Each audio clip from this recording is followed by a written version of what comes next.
Good evening, Section Z.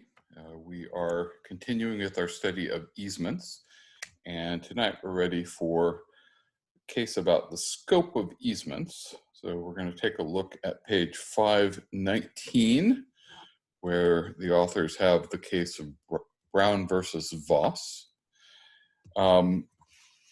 So the easement in this case is a roadway easement. It's designed to provide access to a parcel of land. It was appurtenant to a dominant tenement, and it was created by express grant. So let's take a look at the map over on page 520. We've got three lots that are at issue here. So lot A is the one that is owned by the Voss family. Lot B is owned by the Brown family. And then lot C is the second lot that was purchased by the Brown family.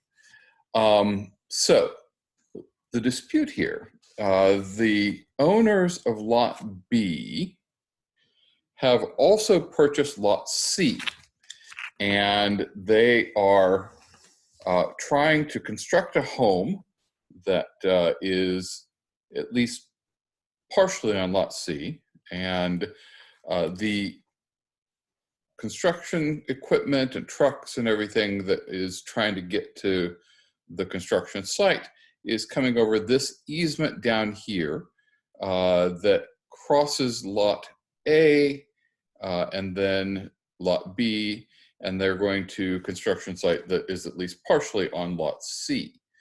And the owners of parcel A got upset with their neighbors, and so they obstructed the roadway.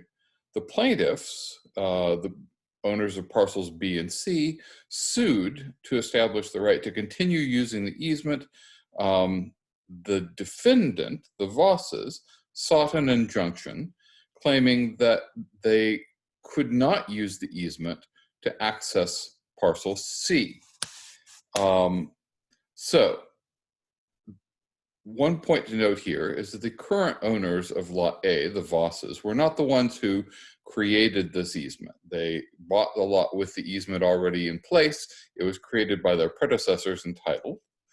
And the question that the court is wrestling with, in part, is have the owners of lot B exceeded the scope of their easement? So this is an appurtenant easement. It is in favor of lot B, the dominant tenement, and it burdens lot A, the servient tenement. And so the question is, are the owners of lot B misusing the easement that they have over lot A? And the court finds that they were misusing that easement because it was only granted for the purpose of permitting access to lot B. It was not granted with the idea of permitting access to lot C. And so by using the easement to get to lot C, they're misusing the easement. They are using it for a purpose not intended by the parties to the creation of the original easement. As the dominant tenement owner, you can't extend the easement to some non-dominant piece of land. So it seems to be a given for the entire court that this use of the easement over lot A was a misuse. They then have to decide about remedy. The traditional remedy, apparently, was that you should grant an injunction. They deal with this over on page 525, note 1.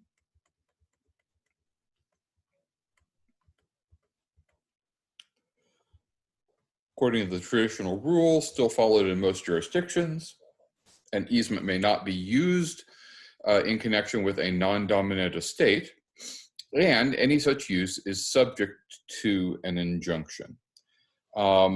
So here, the defendants want to get an injunction to prevent misuse of the easement, but the trial court denied an injunction, and it gets up on appeal, and the Washington Supreme Court affirms the trial court's decision to deny an injunction.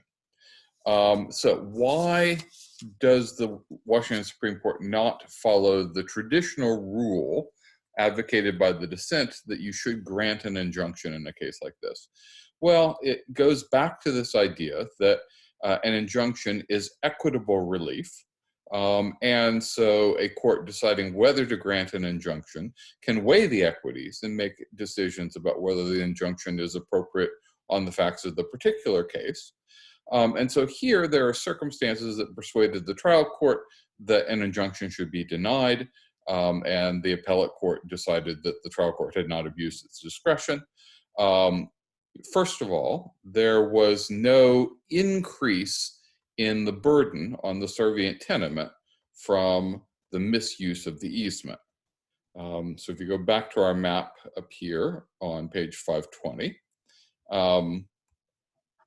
the owners of parcel B were going to be using this easement for the sake of accessing a private home, and that was going to be true whether the home was located completely on lot B or whether it was located partially on lot B and partially on lot C. So that was one factor that the trial court thought weighed against an injunction here, that there was not going to be an increased burden on the servient tenement. Second is that the owners of Lot A basically had sat back and watched while the defendants spent more than $11,000 on this construction project before they objected to the way the easement was being used.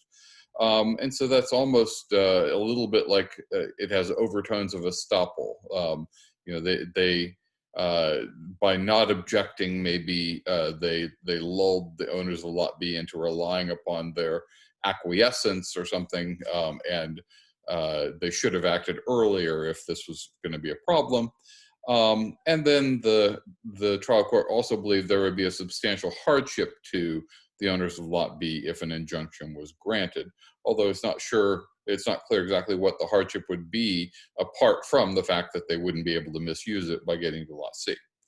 Now, in the notes after the case, over on pages 524 and 25, the authors include some additional facts that weren't available or apparently were not highlighted in the record before the Washington courts that could have been significant if they had been known. So, for instance, one fact that might have been significant if the court had known it is that apparently it was possible to have access to from Lot C to this highway down here that goes along the edge of Hood Canal. So it's not entirely clear from this exhibit, but apparently it would have been at least possible to get from Lot C directly onto that highway somehow, or at least you could have built access that would have made that possible.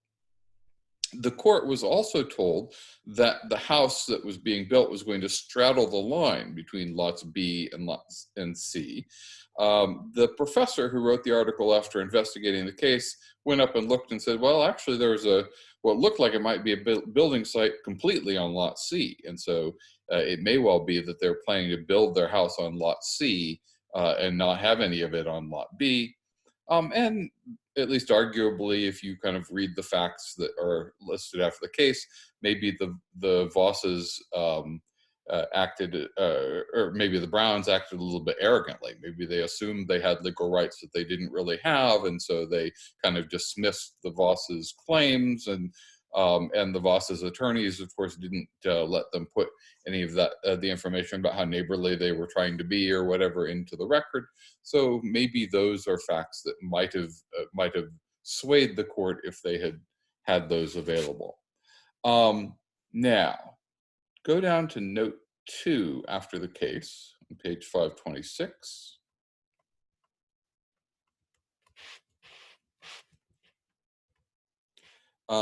Here, the issue is whether the owner of the dominant tenement can subdivide the property in a way that results in greater use of the easement.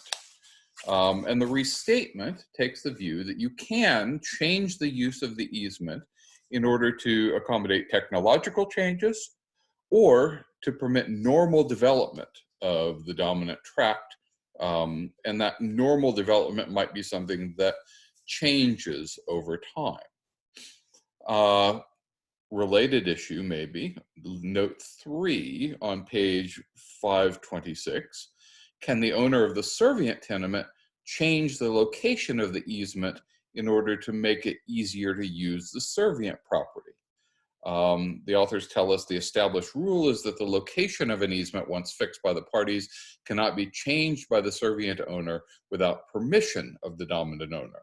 So the general rule is you can't without the owner's, the permission of the dominant owner. But notice the restatement third changes that rule.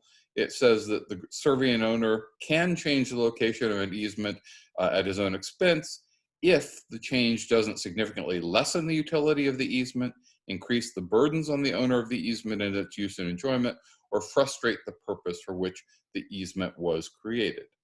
So which is a better rule? The traditional rule that you have to secure the permission of the dominant owner to change the location of the easement on the servient property, or the rule that the owner of the servient property can change the location of the easement without the dominant owner's permission, as long as it doesn't create a burden or problem for the dominant owner.